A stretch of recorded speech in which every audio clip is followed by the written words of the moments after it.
My name's Paul, and this is the central video to the series that I'm doing on daily accountability.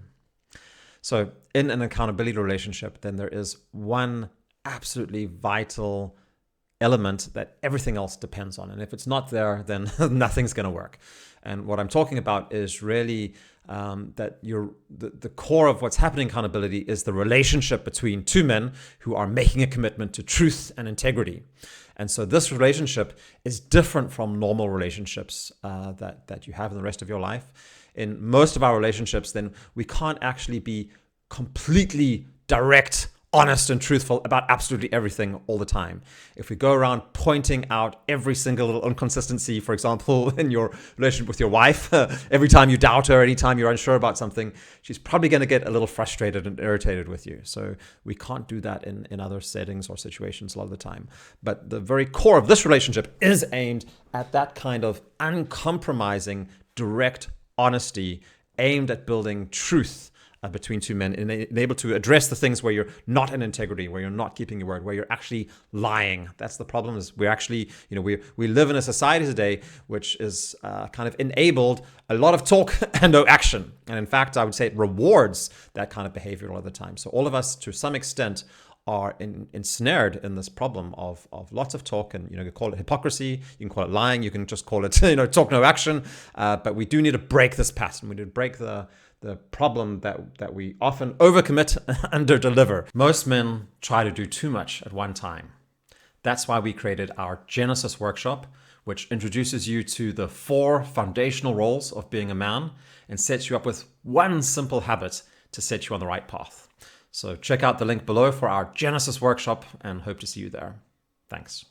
And that makes us people who aren't actually very trustworthy. We're not really men in our words. And so it's going to be painful, actually. But I found that when men explicitly agree about this and aim at it and give each other permission to help each other with it on a basis of trust, and it's normally mutual permission, mutual desire to deal with these issues, that's what creates that kind of trust. And we can then work on and it can actually quite quickly with 4 eyes looking on our inconsistencies, then it becomes a much more powerful way of identifying our weaknesses.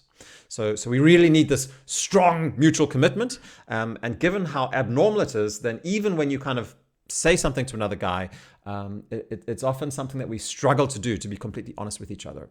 So one way of addressing this and building that kind of, putting in a rock at the foundation of relationship is at the beginning. I could really suggest to explicitly and directly give each other permission to really be direct and honest in all aspects of your accountability relationship. And so I've actually written a little text which you can use to read up to each other and state to each other when you start the accountability relationship. I'll put it in the description for this video, and you can read it up to each other, each man, of course, doing it one after the other. And so here's the text that I would suggest to use. And of course, you can change it if you think there's other things that you want to do, or if you want to, in some other way add something else to it, or, adjust the sharpness, perhaps. There might be differences of opinion on that. So it is to say, I want you to hold me accountable for the most important thing I need to do every day. You can see the other videos I have if you want to understand why it's the most important thing, just one thing. I will be completely honest with you in reporting my actions. I want you to be uncompromising with me in ensuring that I am held to account for doing it. Please do not make excuses for me, comfort me, or rationalize my actions if I fail. Instead, challenge me directly, probe at any possible inconsistencies, and insist on me living up to my word. Do not accept it if I repeatedly fail to do what I said I would. Rather, insist on clear explanations and a credible plan to get on track again. And that's an important one. I really find that if you hear an explanation from someone and there's just some kind of inconsistency, then you really need to probe with your partner and say, like, why? Like, that doesn't make sense to me. Like, I don't really believe that. If you just notice any kind of uncertainty about what he just said, you really need to go at it and ask him, because a lot of the time there will be maybe, unconsciously the guy will be promising something again or saying something again that he's actually not able to hold again, or hasn't thought things through, possibly, maybe promising something that's actually out of his control, something like that. So back to the permission statement, it finishes off with, if you lose trust in my ability to grow in integrity, then I want you to tell me and to end the accountability relationship. So this is a thing, there has to be boundaries to if first of all, there needs to be consequences in accountability, and the first consequence is often to make someone feel uncomfortable for not doing it. Everybody has a conscience generally, and we feel uncomfortable when we're pointed out to us and put on the spot for having not done what we said we would do.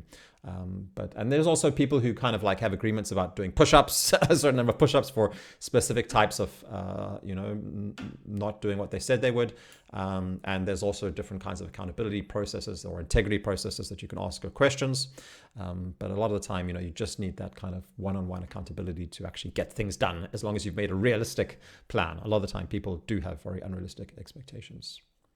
So I really recommend say these things to each other, and then make sure you actually keep your word. And then if you notice that the other guy is then somehow, he suddenly starts making explanation or excuses for you failing, or, is not doing this, then you probably need to remind him about it and say, hey, it's okay. We can do this to each other. And I think if you do this, then you'll already see how, every single day, by meeting with another brother, you're of course working on the concrete habits that you're trying to build and ingraining them in your life, but you'll also be developing a relationship of truth with another man. And that's probably the underlying, far more powerful elements that I think can transform a life, is that we suddenly, this relationship with this guy, based on truth, based on holding each other to account, will then spread to the rest of your life and other relationships as well. Because as you grow in integrity, then you'll suddenly realize how dysfunctional it is, and you'll also lovingly, caringly help other people who you're relating to also grow in the same aspect. So thanks for listening. I hope that was helpful, and please drop a message if you have any thoughts, reflections, questions.